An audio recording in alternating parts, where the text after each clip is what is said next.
আসসালামু আলাইকুম সবাইকে তানিয়াজ কিচেন স্টোরিতে আবারও স্বাগতম জানাচ্ছি আজকের নতুন রেসিপি দেখার জন্য। চায়ের সাথে খাওয়ার জন্য চারটা মজাদার স্ন্যাক্সের রেসিপি শেয়ার করব, কিংবা বাচ্চাদের টিফিন হিসেবেও কিন্তু এগুলো বাচ্চারা ভীষণ পছন্দ করে। আশা করছি রেসিপি সবার কাছে ভালো লাগবে। রেসিপি ভালো লাগলে অবশ্যই চ্যানেল সাবস্ক্রাইব করে আমার পাশে থাকবেন। প্রথমেই তেলে ভাজা বন তৈরি করে দেখাবো। এর জন্য প্রথমেই একটা বাটিতে 1 কাপ পরিমাণ আটা নিয়েছি। তারপর এর মধ্যে দিয়ে দিচ্ছি 1 টেবিল চামচ পরিমাণ চিনি, 1.5 চা চামচ পরিমাণ ইস্ট, সামান্য পরিমাণে লবণ দিয়ে শুকনো উপকরণগুলো একসাথে ভালো করে মিশিয়ে নিয়েছি। এবারে এর মধ্যে প্রথমেই দিয়ে দিচ্ছি 1/4 কাপ পরিমাণ কুসুম গরম দুধ। চাইলে কুসুম গরম দুধের পরিবর্তে কুসুম গরম পানি ব্যবহার করা যাবে। নেড়ে চেড়ে কিছুক্ষণ মিশিয়ে নিয়ে এবার এর মধ্যে দিয়ে দিচ্ছি 1.5 টেবিল চামচ পরিমাণ রান্নার তেল। তেলের পরিবর্তে বাটার ব্যবহার করা যাবে। আজকের বনগুলো আমি আটা দিয়ে তৈরি করছি, কারণ আটা কিন্তু সবসময় ঘরে অ্যাভেলেবল থাকে। চাইলে কিন্তু ময়দা দিয়েও বনগুলো তৈরি করে নিতে পারবেন। ডোটা ভালো করে মথা হয়ে গেছে। এবার বাটিতে সামান্য তেল মাখিয়ে ডোটা দিয়ে ঢাকনা দিয়ে ঢেকে আমি 1 ঘন্টার জন্য রেস্টে রেখে দিব কোনো একটা গরম জায়গায়। 1 ঘন্টা পর দেখতেই পাচ্ছেন ডোটা কিন্তু একদম ভালো করে ফুলে উঠেছে। তার মানে ডোটা একদম পারফেক্টলি অ্যাক্টিভ হয়েছে। আর এই ডোটা বন তৈরির জন্য এখন একদম রেডি। এখন এই ডোটাকে আরও কিছুক্ষণ ভালো করে মথে নিয়ে হাত দিয়ে আমি এরকম রুটির মতো শেপ দিয়ে দিচ্ছি। খুব মোটা করে একটা রুটির শেপ দিয়ে দিচ্ছি আমি। এখানে মোটা একটা রুটি তৈরি করে নিয়েছি। এখন রুটির উপরে ব্রাশের সাহায্যে আমি পানি লাগিয়ে নিচ্ছি। এতে করে উপরে আমি সাদা তিলগুলো ছড়ানোর পর তিলগুলো খুব ভালো করে আটকে যাবে। না হলে কিন্তু ভাজার সময় সবগুলো তিল একদম আলগা হয়ে উঠে যাবে। যদি হাতের কাছে তিল না থাকে, তিল ছাড়াও কিন্তু বনগুলো তৈরি করা যাবে। তবে এভাবে তিল ছিটিয়ে নিলে বনগুলো দেখতে পরবর্তীতে অনেক বেশি সুন্দর লাগে। তাছাড়া খাওয়ার সময় তিলের একটা ভাজা এক্সট্রা ফ্লেভারের কারণে খেতেও অনেক বেশি টেস্ট লাগে। এখন এই রুটিটাকে আমি এভাবে কেটে নিচ্ছি। আপনারা চাইলে যে কোনো শেপে কেটে নিতে পারেন, গোল করে বা অন্য যে কোনো ডিজাইনেও বনগুলো তৈরি করে নিতে পারেন। চুলায় একটা প্যানে আমি তেল গরম করে নিয়েছি। আর তেলটা সামান্য গরম হয়ে আসলে এর মধ্যে এই কেটে রাখা বনগুলো দিয়ে দিচ্ছি। আর চুলার আঁচটাকে মিডিয়াম লোতে রেখে এগুলো ভেজে নিতে হবে। খুব বেশি কম আঁচে না, আবার খুব বেশি আঁচেও ভাজা যাবে না। যখন একটা পাশ এরকম লালচে হয়ে আসবে তখন এগুলোকে আমি উল্টে দিচ্ছি। উল্টে দিয়ে অপর পাশটাও আমি ভালো করে ভেজে নিব এরকম লাল করে। আর দেখতে পাচ্ছেন ভাজার পর বনগুলো কিন্তু একদম ফুলে ডাবল হয়ে গেছে। সবগুলো তেল ঝরিয়ে উঠিয়ে নিচ্ছি। যারা এরকম বন বা ব্রেড খেতে পছন্দ করেন কিন্তু বাইরেরগুলো খেতে অস্বস্তি ফিল করেন, তারা কিন্তু চাইলে খুব সহজে এভাবে আটা দিয়ে বাসায় তৈরি করে নিতে পারেন। এবারে তৈরি করে দেখাবো fluffy and spongy pancake. Cake তৈরি করার জন্য এখানে আমি 3টা বড় সাইজের ডিম ভেঙে নিয়েছি। আর অবশ্যই নর্মাল টেম্পারেচারে থাকা ডিম নিতে হবে। এখন ডিমের কুসুমগুলোকে আমি আলাদা একটা বাটিতে তুলে নিচ্ছি। এবারে ডিমের কুসুমের সাথে প্রথমেই দিয়ে দিচ্ছি 3 টেবিল চামচ পরিমাণ জাল করে ঠান্ডা করে নেওয়া লিকুইড দুধ, 1/4 চা চামচ পরিমাণ ভ্যানিলা এসেন্স দিয়ে সব কিছু একসাথে খুব ভালো করে বিট করে নিয়েছি। এবারে এর মধ্যে দিয়ে দিচ্ছি 1/3 কাপ পরিমাণ ময়দা। ডিমের মিশ্রণের সাথে ময়দা খুব ভালো করে মিশিয়ে নিয়েছি। আর মেশানোর পর ঠিক এরকম ঘনত্বে একটা ব্যাটার তৈরি হয়েছে। অন্যদিকে ডিমের সাদা অংশগুলোকে এখন একটা ইলেকট্রিক বিটারের সাহায্যে আমি বিট করে এটাকে ফোম করে নিব। আর যদি ইলেকট্রিক বিটার না থাকে তাহলে হ্যান্ড হুইস্ক দিয়েও কিন্তু এভাবে ফোম করা যাবে, তবে সেক্ষেত্রে সময়টা একটু বেশি লাগবে। বিট করতে করতে পর্যায়ক্রমে এখানে আমি মিষ্টির জন্য চিনিটা অ্যাড করে দিব। প্রথমে 2 টেবিল চামচ পরিমাণ চিনি দিয়েছি। চিনিটা দিয়ে আবারও কিছুক্ষণ বিট করে নেব। কিছুক্ষণ বিট করার পর তারপর আবার দিয়ে দিচ্ছি 2 টেবিল চামচ পরিমাণ চিনি। তারপর আবারও ভালো করে কিছুক্ষণ বিট করে নিব। তো ডিমের এই সাদা অংশটা কিন্তু অনেকটাই ফোমি হয়ে গেছে। এবারে লাস্ট পর্যায়ে আমি আরও 2 টেবিল চামচ পরিমাণ চিনি অ্যাড করে দিচ্ছি। এখানে আমি মোট 6 টেবিল চামচ পরিমাণ চিনি ব্যবহার করেছি। স্বাদের ব্যালেন্স আনার জন্য সামান্য পরিমাণে একটু লবণও দিয়েছি। তো ডিমের সাদা অংশটা ভালো করে ফোম করা হয়ে গেছে। এখন আমি ডিমের কুসুমের সাথে ময়দা মিশিয়ে যে মিশ্রণটা তৈরি করে রেখেছিলাম বা ব্যাটারটা তৈরি করে রেখেছিলাম সেখান থেকে অল্প অল্প পরিমাণে বেটার দিয়ে এই ডিমের ফোমের সাথে ভালো করে মিশিয়ে নিব।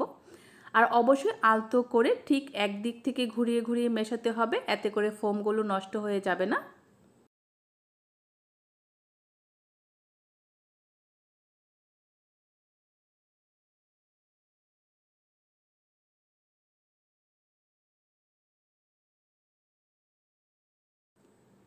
আমাদের কেকের ব্যাটারটা রেডি হয়ে গেছে। এবারে যে প্যানে আমি কেকগুলো তৈরি করব, চুলায় বসিয়ে আমি সেই প্যানটাকে গরম করে নিয়েছি। এখন এর মধ্যে সামান্য একটু তেল দিয়ে একটা টিস্যুর সাহায্যে ভালো করে মুছে নিচ্ছি। তবে প্যানটা কিন্তু আমি খুব বেশি গরম করিনি, সামান্য একটু গরম হয়ে আসলেই প্যানে তেল দিয়ে মুছে নিতে হবে। আর চুলার আঁচটাকে শুরু থেকে শেষ পর্যন্ত কিন্তু একদম লোতেই রাখতে হবে। প্যানে কেকের ব্যাটার দিয়ে দিয়েছি, তারপর সব সাইডে অল্প অল্প করে একটু পানি দিয়ে দিচ্ছি, এতে করে কেকের কালারটা সুন্দর থাকবে বা কেকগুলো পড়ে যাবে না। একদম লো আঁচে 3 থেকে 4 মিনিট কুক করার পর উপর থেকে আমি আরও একটু করে ব্যাটার দিয়ে দিচ্ছি, এতে করে কেকটা একটু উঁচু হবে আর দেখতেও ভালো লাগবে। আবারও ঢেকে দিয়েছি, ঢেকে দিয়ে আমি 2-3 মিনিটের মতো কুক করে নিয়েছি। এবারে কেকগুলোকে আলতো করে উল্টে দিচ্ছি, যেহেতু এগুলো অনেক বেশি সফট তাই আলতো করে সাবধানে উল্টাতে হবে। আবারও সামান্য একটু করে পানি দিয়ে দিচ্ছি। এবারে ঢেকে রেখে আবারও 4 মিনিটের মতো কুক করে নিয়েছি, আর এরই মধ্যে কেকগুলো কিন্তু একদম পারফেক্টলি কুক হয়ে গেছে। এভাবে করে সবগুলো কেক তৈরি করে নিব। আর প্রতিবার কেক দেওয়ার আগে অবশ্যই প্যানটা পরিষ্কার করে তেল ব্রাশ করে নিতে হবে। এবারে একটা কেকের রেসিপি শেয়ার করব, তবে এই কেকটা আজকে আমরা তেলে ভেজে তৈরি করব। এর জন্য একটা বাটিতে নর্মাল টেম্পারেচারে থাকা 2টা মাঝারি সাইজের ডিম ভেঙে নিচ্ছি। এর সাথে দিয়ে দিচ্ছি 1/2 কাপ পরিমাণ চিনি এবং 1 চা চামচ পরিমাণ ভ্যানিলা এসেন্স। সব কিছু একসাথে একটা হ্যান্ড উইস্কের সাহায্যে ভালো করে ফেটিয়ে নিচ্ছি। ডিমের এই মিশ্রণের কালারটা চেঞ্জ না হওয়া পর্যন্ত আমি এভাবে বিট করে নিব। আর যখনই কালারটা চেঞ্জ হয়ে ঠিক এরকম ফমি ফমি একটা ভাব চলে আসবে, এর মধ্যে দিয়ে দিচ্ছি 1 টেবিল চামচ পরিমাণ রান্নার তেল। তেলটা আবারও ভালো করে মিশিয়ে নিচ্ছি। তেলটা ভালো করে মেশানো হয়ে গেলে একটা চালনিতে চেলে 1 কাপ পরিমাণ ময়দা দিয়ে দিচ্ছি।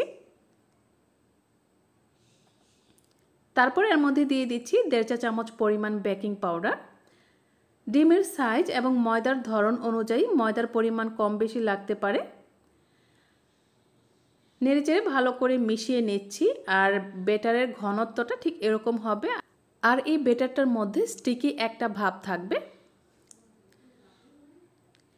এখন আমি এরকম একটা টেবিল চামচের সাহায্যে মেপে মেপে কেকগুলো তৈরি করে নিব, যাতে করে সবগুলো কেক একই সাইজের হয়। এই চামচে এবং হাতে আমি ভালো করে তেল মাখিয়ে নিয়েছি, যাতে করে ডোটা বা এই ব্যাটারটা হাতে লেগে না যায় বা চামচে লেগে না যায়। চুলায় প্যান বসিয়ে তেল গরম করে নিয়েছি, আর তেলটা আমি সামান্য গরম করেছি, খুব বেশি গরম করিনি। তেলের বুদবুদ দেখে নিশ্চয়ই বুঝতে পারছেন তেলটা খুব বেশি গরম হয়নি। চুলার আঁচটাকে মিডিয়াম লোতে রেখে আমি এই কেকগুলো ভেজে নেব। কিছুটা সময় নিয়ে কেকগুলো ভাজতে হবে, যাতে করে একদম ভেতর পর্যন্ত ভাজা হতে পারে। একটু ধৈর্য নিয়ে প্রায় 7-8 মিনিট ধরে এক একটা ব্যাচ ভেজে নিতে হবে।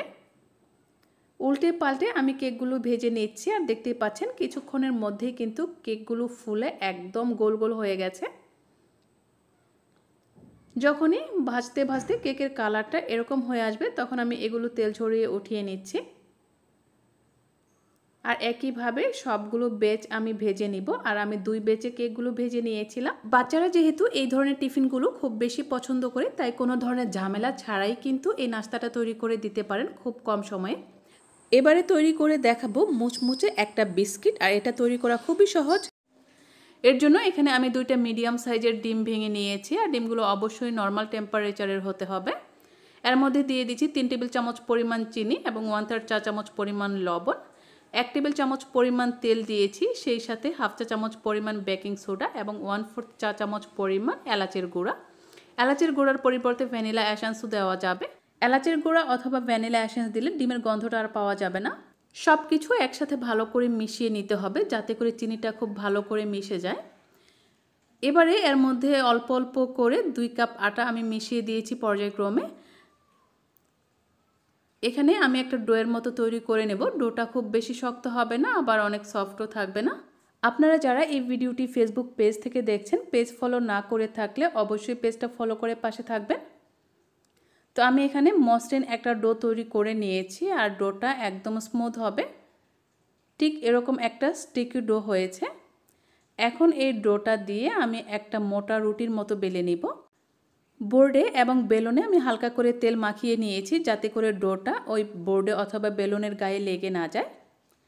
ঠিক এরকম মোটা করে আমি রুটির মতো বেলে নিয়েছি। এখন এরকম একটা ধারালো চাকুর সাহায্যে আমি এরকম প্রথমে চিকন করে কেটে নিব।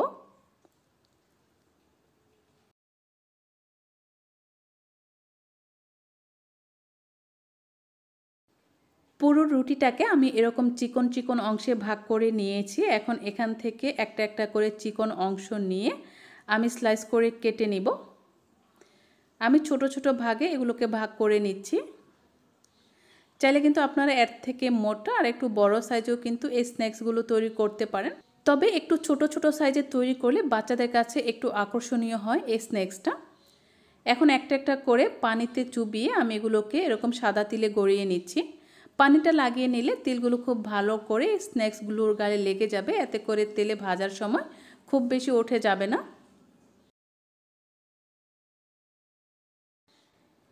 এভাবে করে আমি সবগুলো তৈরি করে নিব। তৈরি করার পর এগুলোকে তেলে ভেজে নিব। এর জন্য চুলায় প্যানে আমি তেল গরম করে নিয়েছি।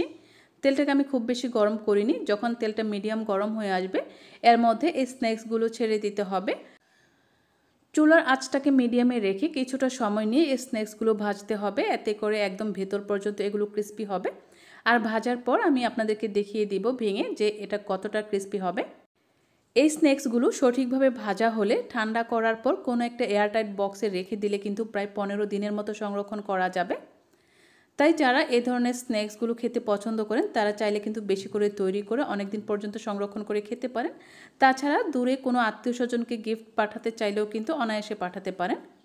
সবগুলো আমি তৈরি করে নিয়েছি, আর দেখতে পাচ্ছেন দেখতে কতটা লোভনীয় হয়েছে। রেসিপিগুলো যদি ভালো লেগে থাকে তাহলে কিন্তু অবশ্যই ভিডিওটিতে লাইক এবং কমেন্ট করে দিবেন, আর আপনার ফ্রেন্ডস এবং ফ্যামিলির সাথে শেয়ার করবেন। সাথে থাকার জন্য সবাইকে অনেক অনেক ধন্যবাদ। আল্লাহ হাফেজ।